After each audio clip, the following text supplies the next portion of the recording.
Turbo, the story of a snail who dreams to race and win the Indy 500. Brought to you by DreamWorks Animation.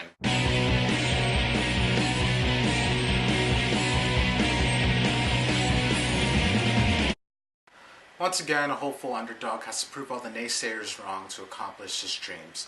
You've definitely seen this movie before.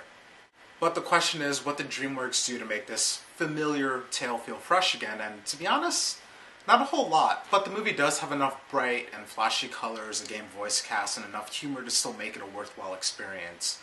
And that's the frustrating thing about DreamWorks sometimes. Like, every once in a while they'll make like a really great movie, and you want to see them do it again.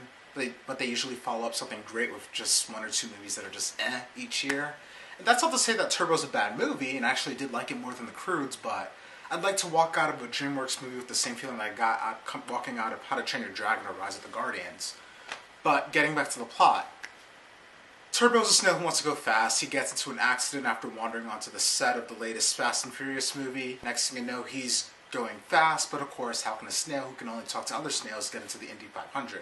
Criticisms aside, this movie is good enough. The voice talents are fine. We have Ryan Reynolds as the lead, Paul Giamatti is playing his brother, Michael Pena voices the human that finds Turbo, and they have like a nice ratatouille relationship going on.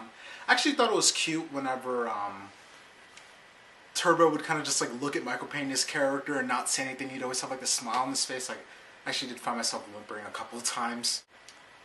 Samuel L. Jackson voices the leader of the Snail gang that Turbo ends up running into. There are more people, of course: Luis Guzman, Michelle Rodriguez, Ken Jeong, Snoop Lion, and I didn't even recognize Richard Jenkins or Bill Hader until like I saw their names in the credits. The characters are all likable, which kind of makes you wish that the writing was better. But every now and then there was still like a really good joke that would pop up. Ken Jeong was hilarious to me in this movie. He does his usual voice thing, but they made his character an old woman. Like, he's not trying to sound like an old woman. Like, they just animated an old woman and then just attached his voice to her.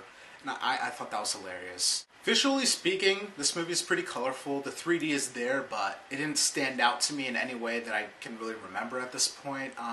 Most of the jokes did fall flat for me, but there were about 4 or 5 jokes that I thought were just genuinely funny. Like, not small chuckles, but things that I really laughed at and still remember. But outside of that, Turbo doesn't really offer much that you haven't already seen before, and it's relatively light on plot. So if you have kids and you already spent like a brick ton of gold so your family could see Monsters U or Despicable Me 2 in 3D, I can't really say you should go see Turbo, but if you have one kid and you haven't been to the movies in a while, sure, why not? I do expect better from DreamWorks, but Turbo is good enough. And I hope that really doesn't sound obnoxious. Like something like, oh, DreamWorks, you fail to live up to my high standards, thou art beneath me. Like, I don't want to sound stuffy, but it's just, I've seen them do better, so I feel like they could have done more for this. And there was something that I noticed while I was like writing this review.